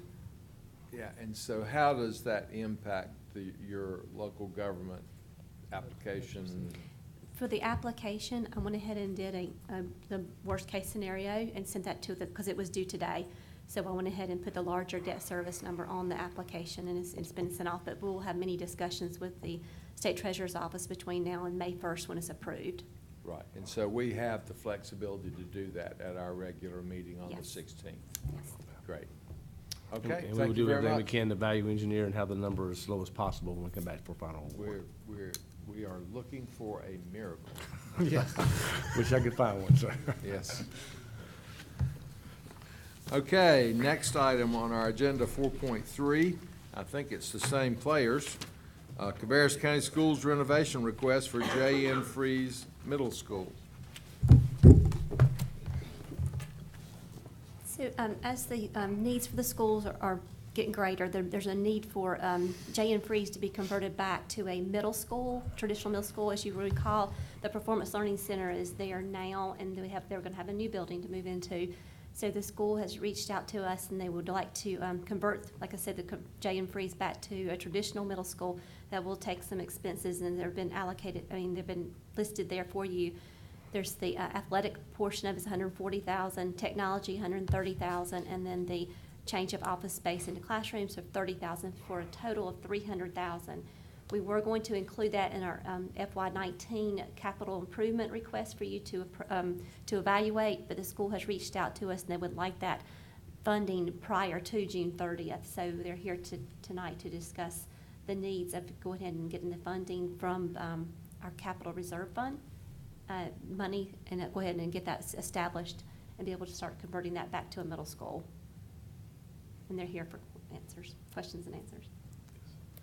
And the reason the number is so low on the refurbishment, we're gonna do all that in-house, to do everything we can to make those changes back from where it was converted from middle school to PLC. We had to go back in and add offices and that sort of thing. We'll take that out and do that. We've already been pricing that and doing everything we can to do that in-house as much as possible, so. That's good news. Okay, other questions? The June 30th thing, so, I'm sorry, I guess I was glancing over here. So we originally thought it was gonna be next year, and they're asking for it prior to June 30th. We have a whole list of items that we would like to allocate with our capital reserve funding. As you recall, back in December, when we presented the CAFR to you, Comprehensive Annual Financial Report, we were able to transfer $10 million over to our capital reserve for one-time funding projects. And there's many, many needs for that, and they all compete with different funding. So during the budget process, you'll be presented a listing of projects that you can choose from to allocate that $10 million to, and that was on the list. Okay. So now it's rising to the top as a need. Okay. And then, since this, not to get too far down in the weeds, but since this says et cetera, I kind of wanted et cetera defined. So middle school by purchasing uniforms and restoring fields, et cetera. So how many teams, both boys and girls, which fields? Just define that a little further. It's mostly the football field and the track facility, and then obviously, is equipment that goes along with that. They haven't had a football team there in quite some time, since it was converted from middle school. They don't have any of the, track accessories and that sort of thing for the track. You know, they was all moved to other schools when we built those. As a matter of fact, most of them went over to, Winkler, I believe it was, when Winkler was built. So, by doing that, we have to come back and just replenish those sorts of things. I don't know if they gave you a comprehensive list, but I know that most of it is for the field refurbishment and uniforms and that sort of thing for the football team. And then there'd be a football team, soccer team, and track team obviously would be added to this, that would be using the exterior facilities. And the baseball field? I guess the baseball field too, Ed, I'm not sure. the whole But that would be the same, you have, this will start as a full-fledged middle school, which you have 6th and 7th grade, or 7th and 8th grade, I guess, teams. Okay. 6th graders don't And so participate. while that functioned as a magnet school, you did not have those? No, sir, Those. no. So it's just basic maintenance on the fields that were being performed, but now they kind of have to be brought up to speed by the time school starts next year. So kind of have to start doing that now. Tim, how many seats will this add? Just the ones that we took out to go to the PLC? Yeah, we'll be able to go back and add about 250 seats to the elementary school, the middle school, I'm sorry, for doing that. You know, we talked about that earlier. We had, middle school on task to start pretty much now and be finished in 2019. And by doing some redistricting and actually opening this back up to a full districted school and moving the PLC off, which y'all funded, thank you, Right. Last year, that allows us to open this wing back up and add 250 middle school seats. So what But that will put delayed that- then the middle school for 2 more What will put that years. capacity at, for the J. N. Freeze Middle School, Yeah, with I this think at that point in 250? time will be 750. 750, okay. That helps a little, yes, sir. What's Winkler's capacity? Winkler is 1,000. 1,000. I thought it was larger. Most of our middle schools are 1,000, but this was Yeah. built back in the early 90s, and it was a little bit smaller at that time. Okay, other questions? All righty, thank you. Thank you. Okay, we move now to item 4.4, resolution approving the installment contract financing for various public projects. Susan, So at the last. we've already been talking a lot about this. Yes, we have. Yes. At the last meeting, Mr. Morse painstakingly read this huge resolution. So this time we've got it where you were presented in your agenda packet the resolution instead of him actually reading it out loud on April 16th. It just says on the actual agenda item that you were presented that resolution. This is just another step in the debt process. This is the final approval for us to move forward and get the LGC approval and sell the debt. So it's just another, the last step in the process. So by this time, we will hopefully accept the elementary school bid and then this resolution, and then we'll be ready to roll on May 1st when we have our LGC call and hopefully approval of the debt.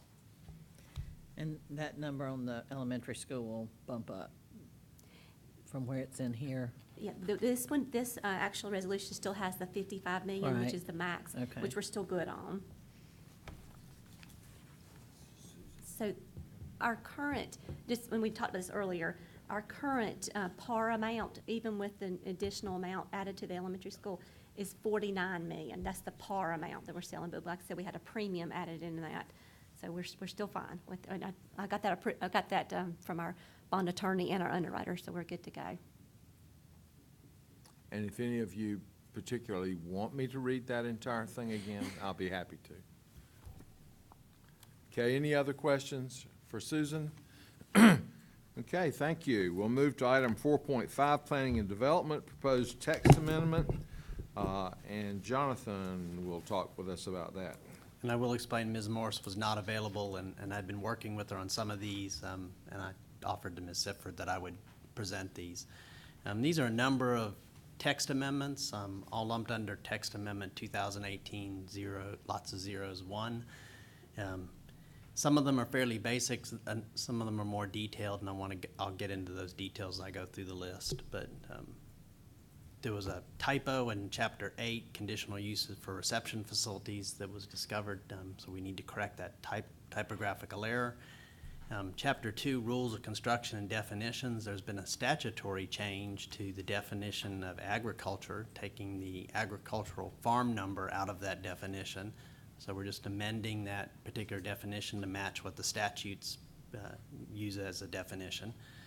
I'm going to come back to Chapter 7, but Chapter 5, District Development Standards, we have been requiring that when land is subdivided or you're going to do a site plan, that the land, if it needs a septic tank, that it be checked in advance. There has been some pushback on that, and I can tell you from experience, we've heard this both directions. We've had people who've divided land without checking it for soil suitability in the past before we had this requirement. They came in and checked it later and had to move property lines, and we've had people purchase it and it did not have a suitable area for a septic tank, and they were upset. But what we've heard more is that this has become a hindrance. So what's been proposed is that we remove that requirement, that it be checked for septic tanks first before the division or the site planning. But they have also in Chapter 15 subdivision ordinance suggested 2 new certificates to be placed on there, indicating whether it's been checked or not. So it helps with that buyer beware. That way when they're buying it, they know it has not been checked, or they are looking at it, they know it has not been checked for septic suitability, and that's their responsibility. So we may hear some complaints later on, but I think this has been a good solution, kind of responding to what we've heard from clients. The Chapter 3 establishments of zones actually goes back to what I'm going to talk about with Chapter 7, and then commercial design standards is a reference under lighting standards to steer people to Appendix D. So these are just things to make the ordinance kind of have proper references and make it easier to use. The biggest issue has been under performance-based standards for temporary uses. So these are uses that are one-off or events, that kind of thing that you find out in the county, and I know you've heard a lot about these, where people are coming in and they may be having a race or an endurance event or a concert out on a farm, that kind of thing. It's a one-time event. We have been taking those through zoning. Zoning, in turn, has been pulling together all the different parties that may be affected with county services. So that's EMS, law enforcement, Health Alliance, Fire Marshal's Office, and so on. There's been some question whether or not if they're on a farm and it's agritourism, are they exempt from zoning? So is that proper to go through zoning in the first place? The other concern we've heard is that slows the process and makes it more difficult. So most of these conditions or standards come out of the fire code and emergency management. So what we've done administratively is we've just started running those processes through emergency management. So it is a more direct contact with the agencies that may be affected. So someone comes in and wants to put on an event like an endurance event. Our emergency management is now setting up the meeting, pulling in all the affected parties, Sheriff's Office, EMS, Health Alliance, anyone who may have some input, looking at the scope of that event and determining what needs to be done for traffic management, event management, whether or not we need to have EMS staff on site if it's large enough, that kind of thing. So this is just a way to streamline that. With all these pieces that I've presented to you that had gone before our planning board, the planning board recommended approval of all of them except this last one. They feel like zoning still has a role in that because it did have some setback requirements, some consideration of noise, some notification of the adjacent property owners. They felt like there were some additional safeguards that zoning added to the process. We had convened everyone who was involved, and we feel like we're handling those things with the process we're proposing to you that go through emergency management. But I just wanted to pass on that the planning board did not agree with that. So that is the one area they did not recommend to you that you approve it, but we are moving it forward and we're recommending its approval. Okay, questions for Jonathan? On that number 8, the soil suitability analysis, what's the process for that the buyer signs? Does that make sense, the question? What the process for the buyer, so. Well, it's so that's a subdivision ordinance. That's right. So is the developer doing this? Or is it once a buyer goes to buy a lot, they're doing it? What's the process, what I'm trying to figure out? So what we do, most of these are very small divisions. You see them on, more often than not, on a minor plat or a conveyance plat. So someone is just doing 1 or 2 lot divisions. And before we would approve that minor plat or that conveyance plat, we were requiring that they have soil suitability analysis done on each proposed lot.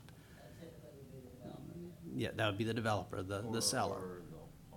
Yeah. It could be a formal commercial developer, or Or- it could be somebody that's right. just dividing their own property up. It could just be a farmer who has 10 acres or dividing into 3 lots. And we required them to check each one. Under this, they could do the same division, but rather than check them, they would put one of those certificates on there and say that it has not been checked for soil suitability.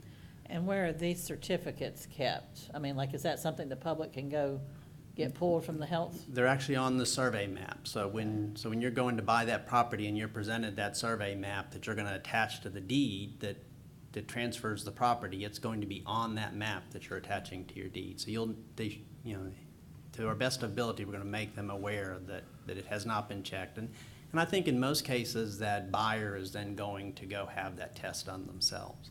So it probably will shift that responsibility from a seller to a buyer. Okay, other questions? So again, there's a lot of information in here. This does require a public hearing at your regular meeting. But if you have other questions, please contact me or Ms. Sifford. Susie will be back in town prior to that, but will not be at your regular meeting. Okay, I will say that I have been involved in some discussions with folks that have had these single-use situations, and it seems like this changed system is working better, which I think that is the part that zoning did not recommend, or planning and zoning. And I think the main thing is, it was zoning convening those meetings. I think the main thing is getting everyone in the room together. So that person, particularly that event organizer, has one meeting to come to. And zoning has been doing that, so now emergency management is doing that. So we're still trying to be as customer friendly. Zoning was being that way, emergency management, it's to get everyone in one room, you hear it all at one time, and deal with it all at one time. Right, and I think the customer-friendly piece of it is the most important part. And we have heard from, of these folks that do these endurance runs, those kind of things, they do it in communities all across the country. So they have comparisons to make, and we want that to be a positive one, I think. Okay, anything else? Thank you. We move now to item 4.6, solid waste management. You need to set the public hearing, We don't do that when we approve the agenda. or you can go ahead and set the date, and then it'll be approved Yeah. when you set it. Okay. Either way, Do we need to vote on that? We need to vote on that separately? Rich, how you want them to do it? We're discussing setting the public hearing for this.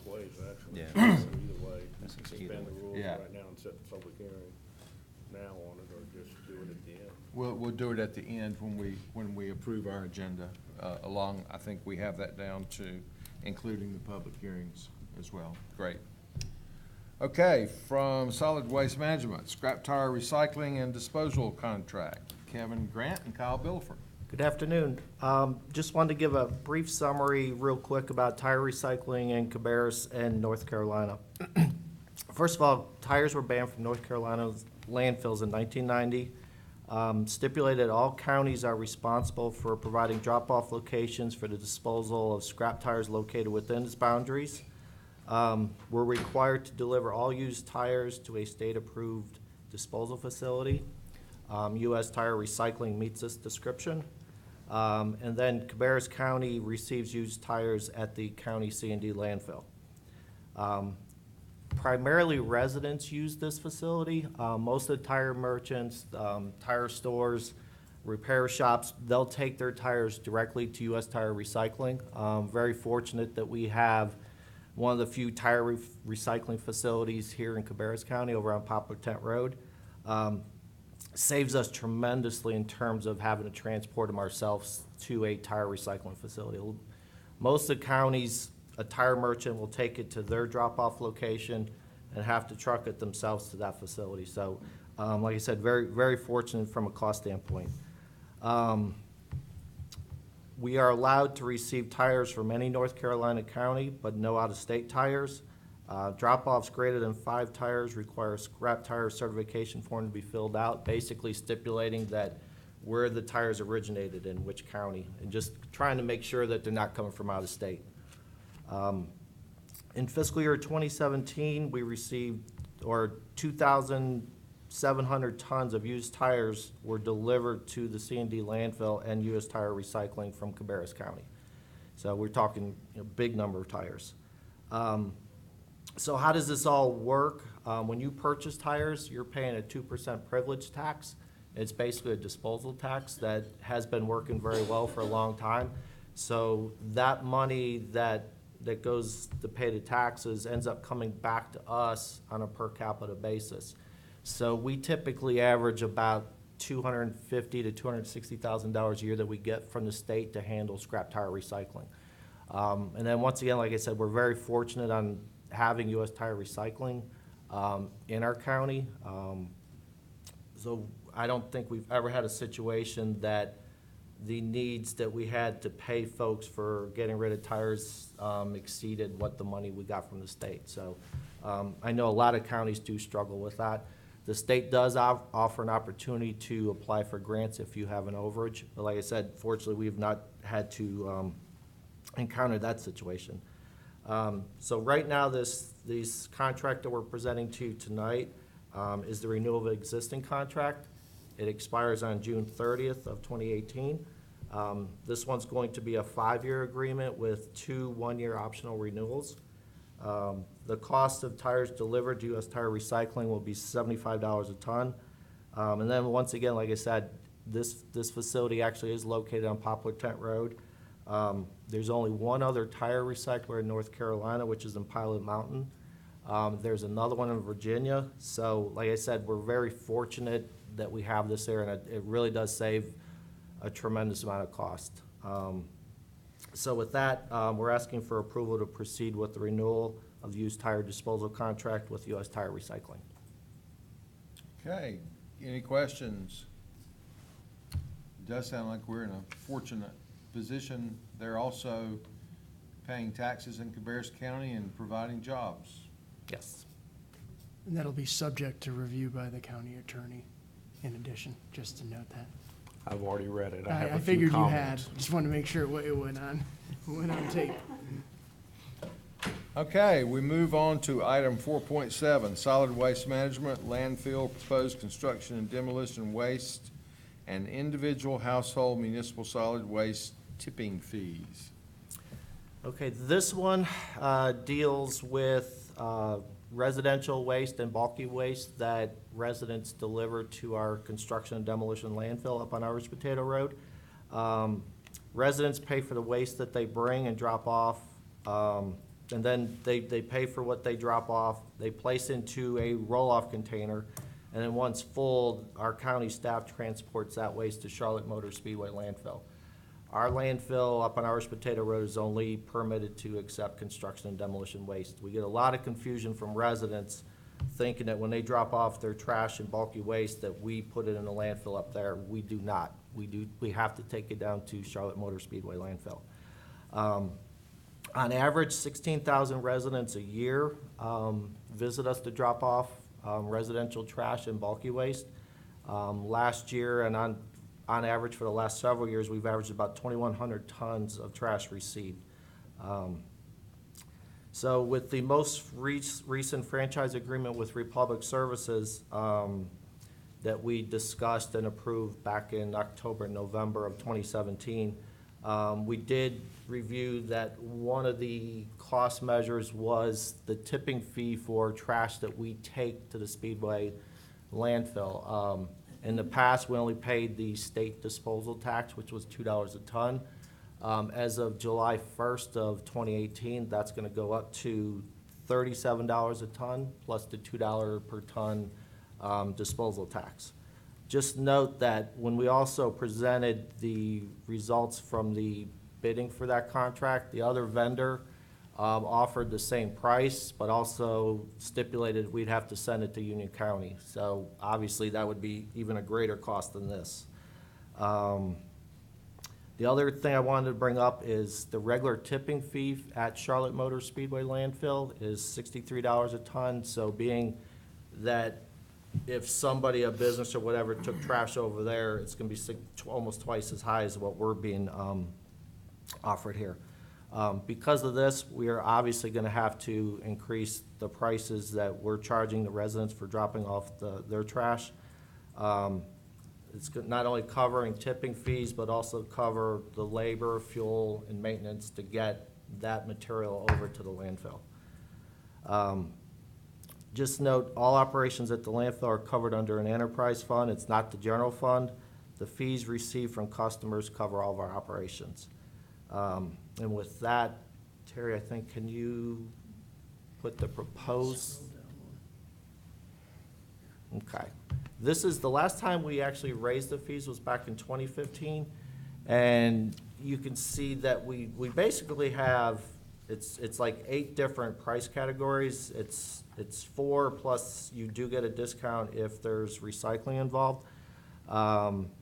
So it's right under, the section we're discussing is under the highlighted section. So we have, basically we have a small, a medium, a large, and an extra large price scale based on the quantity of trash that you bring to us. So currently we're paying, or we're charging residents $4, $6, $10, and $16 based on what you're bringing to us. There's a $4 credit if you bring us $2 or 2 bags of recyclables. What we're proposing, Terry, if you can switch the next one down. Okay, we're talking about going the 6, 9, 15, and 24 based on the amount of trash that you bring us. We're going to continue to offer a discount for recycling.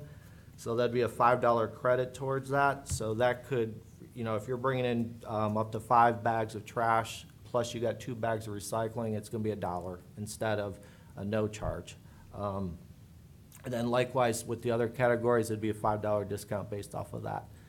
And like I said, the main reason for this price increase is to cover that additional tipping fees that Charlotte Motor Speedway landfill is charging us.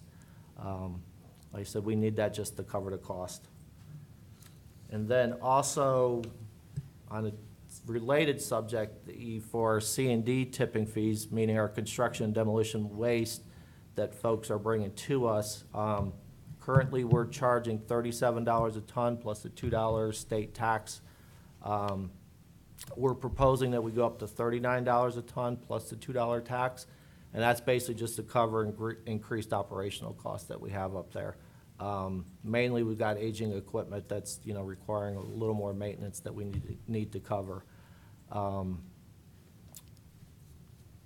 It should also be noted that we have not looked at purchasing new equipment for the landfill in terms of the C&D operations, as it is an expiring landfill with the amount of airspace that you have.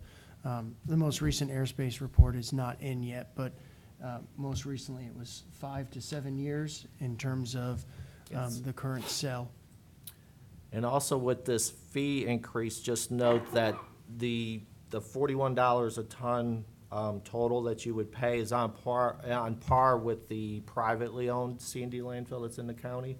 So we're not going any higher with them. They may still be a tick higher than we are, so at least we're right in the ballpark with those guys. So we're looking at 2 cost increase, one of the C&D just to cover the operations, but not going any higher than private competitors in the area, which has been in previous boards what we've been asked to stay at while making the operations, you know, obviously as an enterprise, you don't want to be diving in and paying money. You want to be able to break even for that. And the other increase is, of course, because of the franchise agreement and those costs. And I think at a certain point, county staff, Kevin, myself, and Mike Downs and Jonathan will start speaking with the owners of that landfill and start to talk about the future of residential solid waste disposal here in the county, because there's obviously a lifetime on that speedway landfill also.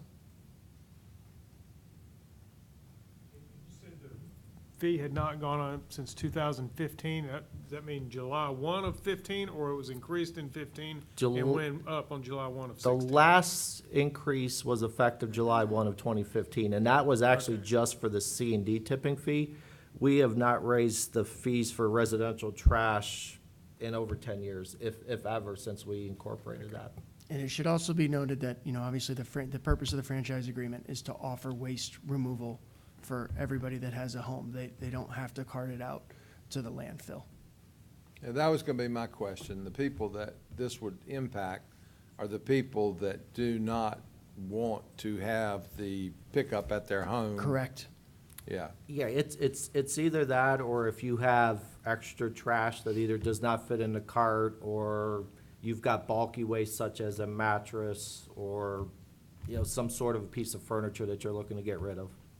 and so they're bringing it out to the landfill, unloading it. We're reloading it back in a vehicle and hauling it over.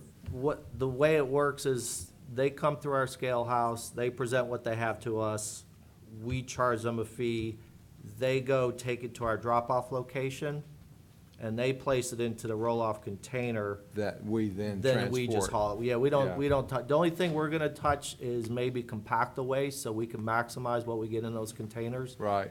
And that's gonna be a big thing going forward, is to make sure that we get as much as we can in those containers and get them over to the Speedway. That it's an elevated convenience center, so you're tossing over into those open Right. tops. And then, yes, like Kevin said, in the past, obviously, we weren't charged that, but now we will be compacting those down as tight as we can before we run our truck and our fuel and our driver down the road with those. So I would imagine the county has to employ a pretty expensive vehicle to haul that rollout container over. We have 2 roll-off trucks, and the price tag on those it's about $150,000 per vehicle. That would meet my description of a pretty expensive vehicle, yeah. For sure. Thank you. Any other questions? Okay, thank you very much. And that concludes the items for discussion at our April 16th meeting, and we move to approval of the agenda for our regular meeting, which, as you looked that over, would include the scheduling of the public hearing for the text amendment that we discussed. Number 5, that doesn't need to go. Number 5 on new business. Okay.